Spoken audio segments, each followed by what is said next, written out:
আসসালামু আলাইকুম ওয়া রাহমাতুল্লাহি ওয়া বারাকাতুহু। আলহামদুলিল্লাহিল্লাযী হাদানা বিহিদায়াতিল কুরআন ওয়াস সালাতু ওয়াস সালামু আলা রাসূলিহিল আমিন ওয়া আলা আলিহি ওয়া আসহাবিহি আজমাইন। প্রিয় দর্শক, দূরে ও কাছে, দেশে ও প্রবাসী, সবাইকে আমন্ত্রণ জানাচ্ছি আপনাদের প্রিয় চ্যানেল জিটিভির পর্দায় মাহে রমাদানের বিশেষ আয়োজন মেসেজ একাডেমি বাংলাদেশ নিবেদিত প্রেরণার বাতিঘর অনুষ্ঠানে, powered by Islami bank foundation ও রুহ ইন্টারন্যাশনাল স্কুল। আপনাদের সাথে আছি আমি মুয়াজ্জেম হোসেন। প্রিয় দর্শক, আমরা এই অনুষ্ঠানের মাধ্যমে সাহাবায়ে আজমাইনের জীবন চরিত্র নিয়ে আলোচনা করে থাকি। আর আমরা আজকে আলোচনা করব এমন একজন সাহাবের জীবন নিয়ে, যিনি আরবের সম্ভ্রান্তশালী মুসআব ইবনে উমাইর রাদিয়াল্লাহু তাআলা আনহু। আর এই বিষয় নিয়ে আলোচনার জন্য আমাদের স্টুডিওতে এসে উপস্থিত হয়েছেন এদেশের দুজন খ্যাতনামা ইসলামিক স্কলার। আমরা প্রথমেই স্যারদের সাথে পরিচিত হয়ে নিচ্ছি। আমার ডান পাশে আছেন মানারাত ইন্টারন্যাশনাল ইউনিভার্সিটির ইসলামিক স্টাডিজ ডিপার্টমেন্টের স্বনামধন্য chairman doctor Ruhul Amin Rabbani sir. আসসালামু আলাইকুম ওয়া রাহমাতুল্লাহ। ওয়া আলাইকুম আসসালাম ওয়া রাহমাতুল্লাহ। স্যার কেমন আছেন? জি আলহামদুলিল্লাহ, ভালো আছি। আপনারা কেমন আছেন? আলহামদুলিল্লাহ। আমার বাম পাশে আছেন ঢাকা বিশ্ববিদ্যালয়ের ইসলামিক স্টাডিজ বিভাগের স্বনামধন্য সহযোগী অধ্যাপক ডক্টর আমির হোসেন স্যার। আসসালামু আলাইকুম ওয়া রাহমাতুল্লাহ। ওয়া আলাইকুম আসসালাম ওয়া রাহমাতুল্লাহ। স্যার কেমন আছেন? আলহামদুলিল্লাহ, আপনারা কেমন আছেন? আলহামদুলিল্লাহ। আমরা দেরি না করে আমাদের আলোচনায় চলে যাচ্ছি ইনশাআল্লাহ। আমরা প্রথমেই রাব্বানী স্যারের কাছে যাব। স্যার, মুসআব ইবনে উমাইর রাদিয়াল্লাহু তাআলা আনহু এর পরিচয় আমরা একটু জানতে চাই। জি, জাযাকুমুল্লাহ খায়ের। আলহামদুলিল্লাহ ওয়াসসালাতু ওয়াসসালামু আলা রাসূলিল্লাহ ওয়া আলা আলিহি ওয়া সাহবিহি আজমাইন। আজকের এই অনুষ্ঠান দেশে প্রবাসে যে যেখান থেকে আমাদের সঙ্গে যুক্ত হয়েছেন সকলকে মোবারকবাদ জানাচ্ছি। মুসআব ইবনে উমাইর রাদিয়াল্লাহু তাআলা আনহু আসলে একটি ইতিহাস, এবং বিশেষ করে যুব সমাজের জন্য তিনি একটা মডেল। আল্লাহ সুবহানাহু ওয়া তাআলা যুগে যুগে তার নবী রাসূলদের প্রেরণ করেছেন এবং তাদের জন্য কিছু সহযোগী যারা একেবারে নিবেদিত প্রাণ ছিল তাদের প্রেরণ করেছেন। তার মধ্যে আমাদের প্রিয় রাসূল সাল্লাল্লাহু আলাইহি ওয়াসাল্লামের অন্যতম সহযোগী ছিলেন মুসআব ইবনে উমাইর রাদিয়াল্লাহু তাআলা। ওনার নাম মুসআব, তার পিতার নাম উমাইর, দাদার নাম ছিল হাশেম। তিনি মূলত কুরাইশ বংশেরই একটি শাখায় তিনি জন্মগ্রহণ করেন এবং তিনি জাহিলি যুগে অত্যন্ত ধনাঢ্য একটি পরিবারে জন্মগ্রহণ করেন। বিশেষ করে তার মা, যার নাম ছিল খুনাস বিনতি মালিক, অত্যন্ত ধনাঢ্য একজন মহিলা ছিলেন এবং অভিজাত শ্রেণীর বা সেই সময় যাদেরকে অভিজাত বংশীয় বলা হতো বা অভিজাত মানুষ হিসেবে চিহ্নিত করা হতো, তাদের ঘরেই তিনি জন্মগ্রহণ করেন মুসআব ইবনে উমাইরের। এবং আমরা তার জীবনী জানতে পারি যে তিনি জাহিলি যুগে অর্থাৎ ইসলামের আলোয় আলোকিত হওয়ার পূর্বে অত্যন্ত বিলাসী জীবনযাপন করতেন। ধনাঢ্য পরিবারের সন্তান হওয়ার কারণে কোনো দুঃখ কষ্ট তাকে কোনো সময় স্পর্শ করতে পারেনি। তিনি বিশেষ করে ভিন্ন ভিন্ন ব্র্যান্ডের আতর ব্যবহারের জন্য খুবই বিখ্যাত ছিলেন। এই কারণ যেমন এমনও রয়েছে বর্ণনায় যে তিনি যদি কোথাও আতর মেখে বের হতেন তাহলে আধা কিলোমিটার দূর থেকে সেই আতরের ঘ্রাণ পাওয়া যেত এবং ওই এলাকার সবাই বুঝতে পারতো যে মুসআব হেঁটে যাচ্ছে। এরপরে দামি দামি ব্র্যান্ডের কাপড় ব্যবহারের ক্ষেত্রেও তিনি, জুতা, এগুলোর ব্যবহারের ক্ষেত্রে তিনি বিখ্যাত হয়েছিলেন। তো উনি ব্যক্তিগত জীবনে, বিবাহিত জীবনে উনি আবার আল্লাহ রসুলের ফুফাতো বোন হুমনা বিনতে জাহাস তার সঙ্গে বিবাহ বন্ধনে আবদ্ধ হয়েছিল। অবশ্যই এটা ইসলামে প্রবেশের পর। সেই দৃষ্টিকোণ থেকে আমরা যদি আমাদের আম্মাজান জাইনাব বিনতে জাহাসের কথা চিন্তা করি, সেই দৃষ্টিকোণ থেকে তিনি আল্লাহ রসুলের ভাইরাও ছিলেন। তো এটা অবশ্য উনি তার শাহাদাতের পরে আল্লাহ রসুলের সঙ্গে আম্মাজান জাইনাবের বিয়ে হয়েছিল, এজন্য তিনি তার জীবদ্দশায় আল্লাহ রসুল যে তার ভাইরা এটা দেখে যেতে পারেননি। এই হলো তার মোটামুটি সংক্ষিপ্ত একটা পরিচয়। জাযাকাল্লাহু খাইরান। আমরা এবার ডক্টর আমির হোসেন স্যারের কাছে যাব। আসলে স্যার, মুসআব ইবনে উমাইর রাদিয়াল্লাহু তাআলা আনহু ইসলাম গ্রহণ করেছেন এবং ইসলাম গ্রহণ করার কারণে ওনার উপর অনেক ধরনের নির্যাতন এসেছে। তো ওনার ইসলাম গ্রহণ এবং ইসলাম গ্রহণের কারণে ওনার প্রতি যে নির্যাতন হয়েছে সে বিষয়ে আমরা একটু জানতে চাই স্যার। শুকরিয়া। মুসআব রাদিয়াল্লাহু তাআলা আনহু রাসূলুল্লাহ সাল্লাল্লাহু আলাইহি ওয়াসাল্লামের যুবক সাহাবীদের একজন ছিলেন। আমরা শুনেছি যে তিনি একটি ধনাঢ্য পরিবার, বিশেষ আব্দুদ্দার গোত্রের অধিবাসী ছিলেন। তার পরিবার সয় সম্পদের দিক থেকে এবং আভিজাত দিক থেকে অনেক ধনাঢ্য ছিলেন। সুতরাং যুবক হিসাবে, টিনেজ হিসাবে তার যেই জাহিলিয়া যুগের যে স্বভাব চরিত্র বা তাদের যে বৈশিষ্ট্য, তাদের যে আচার আচরণ, সেগুলো তার মধ্যে থাকা এটাই স্বাভাবিক ছিল। কিন্তু মুসআব রাদিয়াল্লাহু তাআলা আনহু এর যে ইসলাম গ্রহণ, এটি একটি চমৎকার ঘটনা রয়েছে।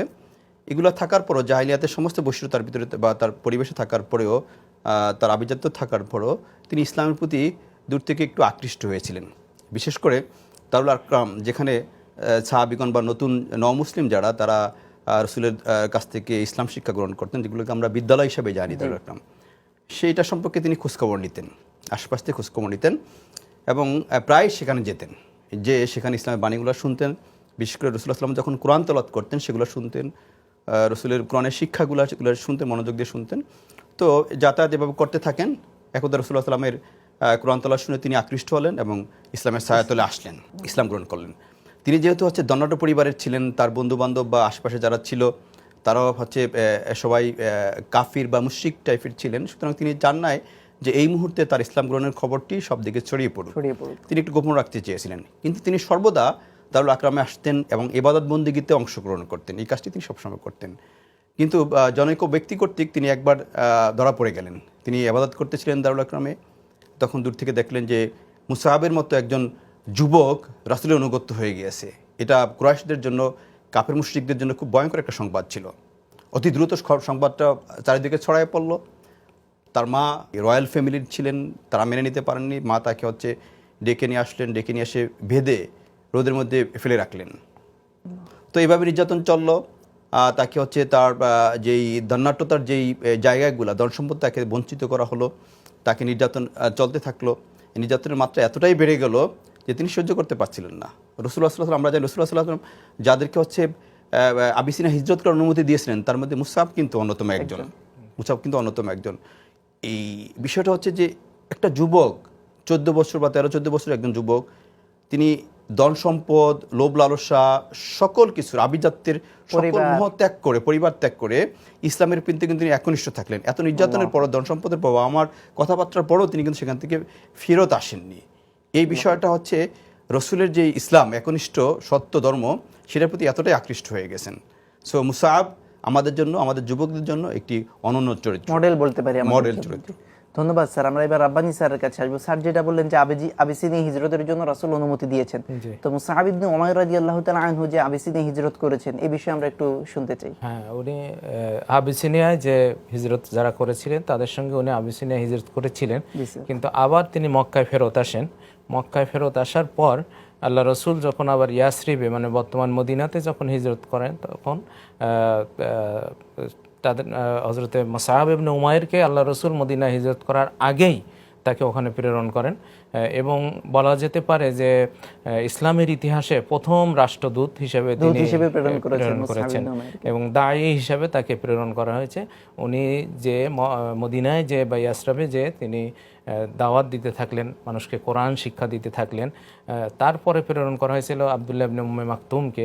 তো এভাবে উনি মদিনায় যে একটা জনসমর্থন, এই নতুন আন্দোলনের বা নতুন দাওয়াতের পিছনে যে একটা জনসমর্থন উনি তৈরি করেছিলেন এবং অত্যন্ত সফলভাবে সেটা করতে পেরেছিলেন। এ কারণে আল্লাহ রসুলের কাছে আকাবার বিভিন্ন সময় যে 3 বার যে আকাবার শপথ হয়েছে, এই যে লোকগুলো এসেছিল সেগুলো মূলত হযরত মুসআব ইবনে উমাইর রাদিয়াল্লাহু তাআলা আনহু তৈরি করা লোক ছিল। তো ওনারা এসে আল্লাহ রসুলকে মদিনায় আগমনের জন্য নিমন্ত্রণ জানিয়েছিলেন, দাওয়াত দিয়েছিলেন এবং আল্লাহ রসুল তাদের দাওয়াতে সাড়া দিয়েই মূলত মদিনায় হিজরত করেছিলেন। এরপরে উনি আল্লাহ রসুল মদিনা হিজরতের পর সবসময় আল্লাহ রসুলের কাছেই তিনি থাকতেন, তার পাশাপাশি থাকতেন এবং সেই জাহিলি যুগের যে বেশভূষা এবং সেই সময়ের যে ধনাঢ্য বা বিলাসী যে জীবনযাপন, সেটা একদম সম্পূর্ণ চেঞ্জ হয়ে গেছিল। যাকে আমরা বলে থাকি যাকে আমরা বলে থাকি যে 180 ডিগ্রি চেঞ্জ, যেটাকে বলা হয়, মানে একেবারে জিরো থেকে, মানে একেবারে 100 থেকে জিরোতে চলে আসার মতো একটা অবস্থা।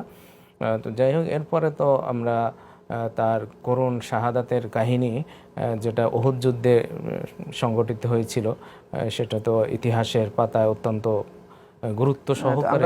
আমি স্যারের কাছে যাব যে মুসআব ইবনে উমাইর রাদিয়াল্লাহু তাআলা যুদ্ধে অংশগ্রহণ করেছেন এবং স্যার যেটা বললো যে উহুদ যুদ্ধে উনি শাহাদাত বরণ করেছেন, এই বিষয়টা যদি আপনি আপনার কাছে আমরা শুনতে চাই স্যার। ধন্যবাদ আপনাকে। মুসআব রাদিয়াল্লাহু আনহু, আমরা বলেছি তিনি একজন তরুণ এবং যুবক সাহাবী ছিলেন। রাসূলুল্লাহ সাল্লাল্লাহু আলাইহি ওয়াসাল্লাম তাকে অত্যন্ত ভালোবাসতেন। ইসলামের প্রথম দূত হিসাবে মদিনায় তাকে পাঠিয়েছিলেন, বিশেষ করে সেখানকার জনমত যাচাই করার জন্য এবং সেখানে একটি জনমত গঠন করার জন্য, যাতে সেখানে ইসলামের পরিবেশটা সৃষ্টি এবং রাসূলুল্লাহ সাল্লাল্লাহু আলাইহি ওয়াসাল্লাম হিজরত করতে পারেন। ইয়াসরিবে তিনি গিয়েছিলেন। যেমনটা শুনছিলাম, এই কারণেই সেখানে একটি প্রাথমিক পর্যায়ে হিজরত করার জন্য উত্তম একটি পরিবেশ সৃষ্টি হয়েছিল। রাসূলুল্লাহ সাল্লাম হিজরতের পরে সেখানে গেলেন, মুসাব সেখানে তাকে স্বাগত জানালেন। সেখানে যাওয়ার পরে আমরা জানি কুরাইশদের ষড়যন্ত্রের কারণে হিজরি দ্বিতীয় বর্ষে একটি যুদ্ধ অবতীর্ণ হতে হয়েছে। সেটি হচ্ছে বদর যুদ্ধ। বদর যুদ্ধে মুসাব রাদিয়াল্লাহু আনহু রাসূলুল্লাহ সাল্লামের সাথে অংশগ্রহণ করেছিলেন এবং সাহসিকতার সাথে তিনি সেই যুদ্ধে অংশগ্রহণ করেন। যাই হোক, এরপর দ্বিতীয় যে যুদ্ধটি বিশেষ করে হচ্ছে ওহদ যুদ্ধ, যেটার জন্য তিনি স্মরণীয় হয়ে আছেন। সেই ওহদ যুদ্ধে মুসাব রাদিয়াল্লাহু তাআলা আনহুর কাছে একটি পবিত্র আমানত ছিল, একটি দায়িত্ব ছিল। তিনি ছিলেন মুসলমানদের যে সৈন্যবাহিনী, সেই সৈন্যবাহিনীর পতাকাবাহী। পতাকা ডান্ডা ধরার দায়িত্ব ছিল তার, সবচেয়ে গুরুত্বপূর্ণ দায়িত্বটি ছিল। তো আমরা জানি ওহদের যুদ্ধের প্রথম দিকে মুসলমানদের জয়ে রূপান্তরিত হয়েছিল। তো এই জয়ের পরে মুসলমানরা কিছুটা হচ্ছে বিঘ্নিত হয় তাদের জয়ের ধারা, এবং তারা গনিমতের মাল সংগ্রহের জন্য অলরেডি হচ্ছে বিভিন্ন দিকে ছড়ায় ফেলেন। ইতিমধ্যে মক্কার যে মুশরিক বাহিনী, তারা এই সুযোগে হচ্ছে দুই পাহাড়ের মাঝখান থেকে এসে আক্রমণ শুরু করলেন। তখন মুসাব রাদিয়াল্লাহু আনহু একটি গুরুত্বপূর্ণ কাজ করলেন। তিনি দেখলেন যে মক্কার কুরাইশরা, বিশেষ করে মক্কার কাফিররা এসে রাসূলুল্লাহ সাল্লামকে তো হত্যা করে ফেলবেন। তিনি তৎক্ষণাৎ একেবারে যুবক বুদ্ধির মাধ্যমে তিনি চিন্তা করলেন, না, তাদের দৃষ্টি তো আমার দিকে ফিরাতে হবে, রসুলকে তো তারা হত্যা করে ফেলবে। তিনি তৎক্ষণাৎ চিৎকার করলেন, আল্লাহু আকবার, আল্লাহু আকবার বলে চিৎকার করলেন এবং কোরআনের আয়াত তেলাওয়াত করতে থাকলেন, যাতে কাফেরদের দৃষ্টি তার দিকে ফিরে আসে। এবং তিনি দৃষ্টি ফিরাতে পারলেন, সাথে সাথে কাফেররা তার দিকে ফিরে আসছে। দেখছেন তিনি ডান্ডা নিয়ে দাঁড়িয়ে আছেন, তাকে তলোয়ার দিয়ে আঘাত করা হলো, তার ডান হাত কেটে গেল। তিনি বাম হাত দিয়ে আবার ডান্ডাটি ধরলেন, ইসলামের যে পতাকা সেটি ধরলেন। বাম হাতটি তাকে কেটে ফেলে দেওয়া হলো, তিনি বাহু দ্বারা ধরলেন। বাহুতে পরপর কয়েকটা হচ্ছে তীর ছোড়া হলো, তিনি লুটিয়ে পড়লেন। এভাবে তিনি শাহাদাত বরণ করলেন। কিন্তু এই শাহাদাতের মাধ্যমে রাসূলুল্লাহ সাল্লাল্লাহু আলাইহি ওয়াসাল্লাম এর যে জীবন, সে জীবনের জন্য তিনি বাঁচানোর জন্য আপ্রাণ চেষ্টা করে গিয়েছেন। এভাবে মুসাব রাদিয়াল্লাহু তাআলা আনহু শাহাদাত বরণ করেছেন। এই যে নবীর জন্য, সর্বশ্রেষ্ঠ নবী, তার জন্য তার যুবক প্রাণের যে আকুতি এবং ইসলামকে রক্ষা করার জন্য তার যে আকুতি, এটা কিন্তু ইসলামের ইতিহাসে স্মরণীয় হয়ে আছে। আমরা এখন যাব রুহুল আমিন রাব্বানী স্যারের কাছে। স্যার, আসলে মুসআব ইবনে উমাইর রাদিয়াল্লাহু তাআলা আনহু ছিলেন আরবের প্রভাবশালী, সম্ভ্রান্তশালী, তো ওনাকে আমরা কিভাবে মূল্যায়ন করব? অনেক অনেক ধন্যবাদ। আসলে তাকে মূল্যায়ন করতে হলে আরও কয়েকটি ইনফরমেশন আমাদের একটু জানতে হবে। সেটা হচ্ছে যে হযরত মুসআব ইবনে উমাইর রাদিয়াল্লাহু তাআলা আনহুর দৈহিক অবকাঠামো কিছুটা রাসূলের সঙ্গে মিল ছিল। এজন্য উহুদ যুদ্ধে যখন মুসআব রাদিয়াল্লাহু তাআলা আনহুকে শহীদ করা হয়, তখন তাকে যে শহীদ করেছিল, হত্যা করেছিল, সেই আব্দুল্লাহ ইবনে কাতিম, সে যে ঘোষণা দিয়েছিল যে আমি মুহাম্মদকে হত্যা করে ফেলেছি, সে বুঝতে পারে নাই যে যেহেতু ঝান্ডা রয়েছে, সে মনে করেছিল যে ঝান্ডাটা এবং চেহারা মিল রয়েছে, এই কারণে তো আল্লাহ রসুলের সঙ্গে তার এই মিলের কারণে সে মনে করেছিল যে সে মুহাম্মদকে। এরপরে তো কোরআনের আয়াত নাজিল হলো যে ওমা মুহাম্মাদুন ইল্লা রাসূল, যে এটা একটা দিক। আরেকটা দিক হচ্ছে যে তার শহীদ হওয়ার পর তার যে কাফনের যে প্রসঙ্গ এসেছিল, দাফন কাফনের সময়ে, সেই সময়ে আমরা দেখি হাদিসের মধ্যে, এবং এই হাদিসটিও বর্ণনা করেছেন আরেকজন জীবন্ত শহীদ, যাকে বলা হয় যাতে খাব্বাব রাদিয়াল্লাহু তাআলা আনহু। উনি হাদিসটি বর্ণনা করে বলছেন যে উহুদ যুদ্ধে যখন শহীদদেরকে করা হচ্ছে, দাফন করা হচ্ছে, কাফন পরানো হচ্ছে, তখন এমন একটা কাপড় নিয়ে আসা হয়েছে হযরত মুসআবকে কাফন পরানোর জন্য, যেটা দিয়ে যদি তার মাথা ঢেকে দেওয়া হয় তবে তার পা বের হয়ে যায়, আবার যদি তার পা ঢেকে দেওয়া হয় তাহলে মাথা বের হয়ে যায়। তখন আল্লাহ রসুল বললেন তার মাথা ঢেকে দাও এবং পায়ে ইজখির যে ঘাস রয়েছে, এই ইজখির ঘাস দিয়ে তার পাটা ঢেকে দিয়ে দাও। এবং একটি হাদিসেও রয়েছে যে আল্লাহ রসুল তার এই দৃশ্য দেখে আল্লাহ রসুলের চোখ দিয়ে পানি পড়ে গিয়েছিল। আল্লাহ রসুল বলছেন যে হায়রে মুসআব, তুমি ছিলে আরবের সবচেয়ে সম্মানশালী যুবক, অথচ আজকে তোমার এই যে কাফনের জন্য আমরা একটা উপযুক্ত পোশাকের ব্যবস্থা করতে পারিনি। যাই হোক, উহুদ যুদ্ধের শহীদদের অবস্থা তো অত্যন্ত করুণ ছিল সেই সময়ে। তো এই কারণে তার এই তার যে ঘটনা, এটা অত্যন্ত টাসি, হৃদয় বিদারক। আরেকটি বিষয় হচ্ছে যে আমরা আগেই বলেছি যে তিনি বিবাহিত ছিলেন এবং বিবাহ করেছিলেন হযরত হামনা বিনতে জাহাশ রাদিয়াল্লাহু তাআলা আনহাকে, যিনি আল্লাহ রসুলের ফুফাতো বোন ছিলেন।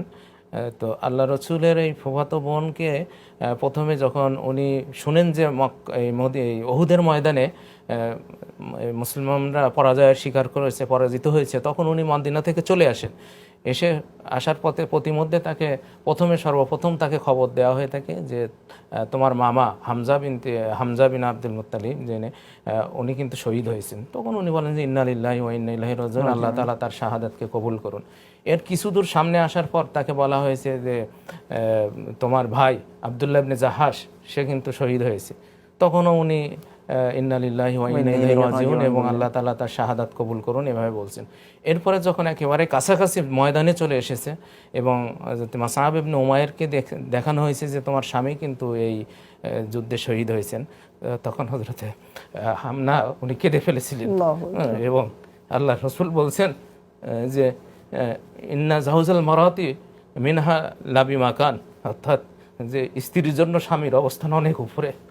এই যে হৃদয় টাচি যে বিষয়টি আমরা এই হযরতে মাসআবের জীবন থেকে পাই, অন্য কোনো সাহাবী থেকে আমরা এতটা মানে এই যে ত্যাগ শিখারের বিষয়টি, এটা কিন্তু আমরা অন্য কোথাও থেকে এত বেশি পাই না। যেহেতু সবচেয়ে সম্ভ্রান্ত এবং তার জানাজা তার কাফন দেওয়ার মতো একটি কাপড় পাওয়া যাচ্ছিল না, এবং হযরতে হামনা একাধারে তার মামা, তার ভাই এবং তার স্বামী তিনজনের শাহাদাতের যে খবর শুনেছে। এজন্য হযরতে মাসআব ইবনে উমাইরের অবস্থান মুসলিম যুব সমাজের জন্য অবশ্যই অত্যন্ত উপরের, এবং সে আমাদের জন্য একটা অনুকরণীয় আদর্শ হতে পারে। ত্যাগ তিতিক্ষার যে অনুকরণীয় আদর্শ, তার মতো আর কে আদর্শ হতে পারে আমাদের জন্য। ধন্যবাদ স্যার। আমরা এবারে ডক্টর আমির হোসেন স্যারের কাছে আসবো। স্যার, আসলে স্যার যেটা বললেন যে আজকের যুব সমাজের জন্য অনুকরণীয় হয়ে থাকবে, আরও যদি কিছু বিষয় আমরা মুসআব ইবনে উমাইরের জীবন থেকে শিক্ষা নিতে চাই। ধন্যবাদ আপনাকে। অনেক আমরা মুসআব রাদিয়াল্লাহু আনহুর জীবনের শেষ লগ্নটা শুনতেছিলাম। তিনি একটি ধনাঢ্য পরিবার থেকে স্বাচ্ছন্দ্য ভোগ করে আসার পর ইসলাম গ্রহণ করার পরে তার যে ত্যাগ, বিশেষ করে ইসলামের জন্য, ইসলামকে সমুন্নত করার জন্য, ইসলামকে প্রতিষ্ঠা করার জন্য, সেটি বর্তমান সময়ে আমাদের যারা ইয়াং জেনারেশন রয়েছে, যুবক রয়েছে, তাদের জন্য খুবই অনুকরণীয়। বিশেষ করে আল্লাহ রাব্বুল আলামিন যে এই যুবকদের মাধ্যমে যুগে যুগে ইসলামকে টিকিয়ে রাখেন, এটা একটা নিদর্শন কিন্তু সেখানে। সেই যে জান্ডাটি তিনি ধরে রেখেছেন, পড়তে দেননি। পাশাপাশি তিনি যে বস্তু জাগতিক যে লোভ লালসা, যেটিতে বর্তমান কিছু তরুণ সেখানে থাকে বা কিছু মানুষ ধন সম্পদে ডুবে থাকে, সেই জায়গা থেকে কিছু তরুণ বেরিয়ে এসে ইসলামের জন্য যেই ত্যাগ স্বীকার করেন, নিজের রক্ত, নিজের জীবন, নিজের সময় সবগুলা বিলিয়ে দেন, এবং এর মাধ্যমে যে ইসলামকে আল্লাহ রাব্বুল আলামিন টিকে রাখেন, সেই শিক্ষাটা আসলে আমরা এখান থেকে পাই। যেমনটি মোহতারাম বলছিলেন যে তার পরিবারের, হামনার পরিবারের 3 জন লোক শাহাদাত বরণ করেছেন। 3 জন লোকের শাহাদাতের যেই ত্যাগটি তার স্ত্রী সেটি নিয়েছেন এবং মেনে নিয়েই তিনি আসলে আর মানে নিজেকে ধরে রাখতে পারেননি, কেঁদে দিয়েছেন। আল্লাহ রসুল তার সম্পর্কে আফসোস করেছেন। ঠিক আফসোস না, তার 2টা অবস্থা যুবক সমাজের সাথে তুলে ধরেছেন। যে মুসাব বুকবিলাসে এত মত্ত ছিল, সেই মুসাব আজকে ইসলামের জন্য একেবারেই পার্থিব জগতে নিঃস্বতা, কিন্তু পরলৌকিক জগতের সর্বস্ব নিয়ে, তিনি সর্বোচ্চ মর্যাদা নিয়ে, শাহাদাতের যেই রাজটিকা সেটি নিয়ে তিনি আল্লাহর দরবারে হাজির হয়েছেন। সো তরুণদের উদ্দেশ্যে আমরা বলতে চাই, যারা যুবক রয়েছে তাদের বলতে চাই, আল্লাহ রাব্বুল আলামিনের দরবারে এবাদত গ্রহণের, এবাদত কবুলের, ইসলামের জন্য কোনো কিছু করার সর্বোচ্চ সময়টা হচ্ছে তরুণ বয়স, যুবক বয়স। সো এই বয়সে আমরা পার্থিব যে লোভ লালসা সেটাতে নিবেদিত না থেকে আল্লাহর রাহে ইসলামের জানটাকে সমুন্নত করার জন্য আমরা প্রয়াস চালাবো, আমরা চেষ্টা করব ইনশাআল্লাহ। জাযাকাল্লাহ স্যার। আমরা এবার সর্বশেষ রাব্বানী স্যারের কাছে আসবো। স্যার, আসলে আপনার আলোচনায় যেটা আমরা শুনলাম যে একেবারেই আরবের, আমরা বর্তমান সময়ে যে এলিট সোসাইটি বলি, ওই ফ্যামিলিতে মুসআব ইবনে উমাইরের জন্ম। আর আপনি যেটা বললেন যে ওনার শেষ সময়ে, অর্থাৎ ওনার কাফন দেওয়ার মতো একটা কাপড় হচ্ছিল না, উনি জেনে শুনে কি জন্য এটা বেছে নিয়েছেন, আমরা আমাদের জন্য এই বিষয়টা কিভাবে দৃষ্টান্ত হতে পারে আজকে যুব সমাজের জন্য? জি, জাযাকাল্লাহ খায়ের। আসলে এটা ইসলামের জন্য যে ত্যাগ, দিনের জন্য যে আত্মত্যাগ বা দিনের জন্য যে স্যাক্রিফাইস, এই স্যাক্রিফাইসের একটা অনুপম দৃষ্টান্ত হচ্ছে এটা।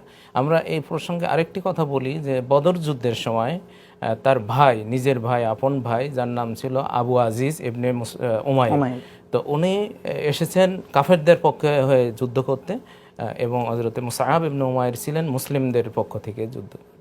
তো যখন যুদ্ধের সমাপ্তিতে, যখন মুসলিম সৈন্যরা যখন কাফেরদেরকে গ্রেপ্তার করছিল, তখন হযরতে মুসআব তার ভাইকে দেখিয়ে একজন আনসারী সাহাবীকে বলতেছিলেন যে একে গ্রেপ্তার করো, এর মা অনেক ধনী, তুমি এর থেকে অনেক মুক্তিপণ পেতে পারবে। তখন হযরতে মুসআবের ভাই আবু আজিজ বলছে যে ভাইয়া, তুমি আমাকে দেখিয়ে দিচ্ছ? বলছে চুপ, তুই আমার ভাই না, সে হচ্ছে আমার ভাই।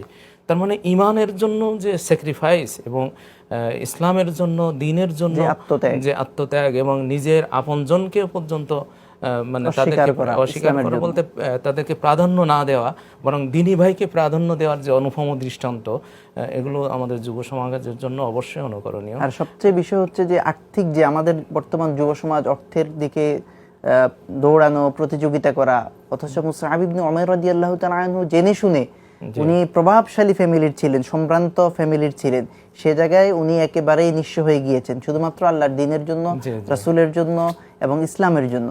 তো আমরাও ইনশাআল্লাহ আমাদের বাকি জীবনে চেষ্টা করব, আমাদের যুব সমাজ চেষ্টা করবে মুসআব ইবনে উমাইর রাদিয়াল্লাহু তাআলা আনহু এর এই গুণকে যাতে প্রত্যেকের চরিত্রে প্রত্যেকে যাতে আদর্শ হিসেবে গ্রহণ করতে পারে। আমরা আল্লাহর কাছে সেই দোয়া চাইবো ইনশাআল্লাহ। স্যার, আপনাদেরকে অসংখ্য ধন্যবাদ, আমাদেরকে আপনাদের এই ব্যস্ততার সময়েও অনেক সময় দিয়েছেন। আল্লাহ আপনাদেরকে উত্তম জাযা দান করুন।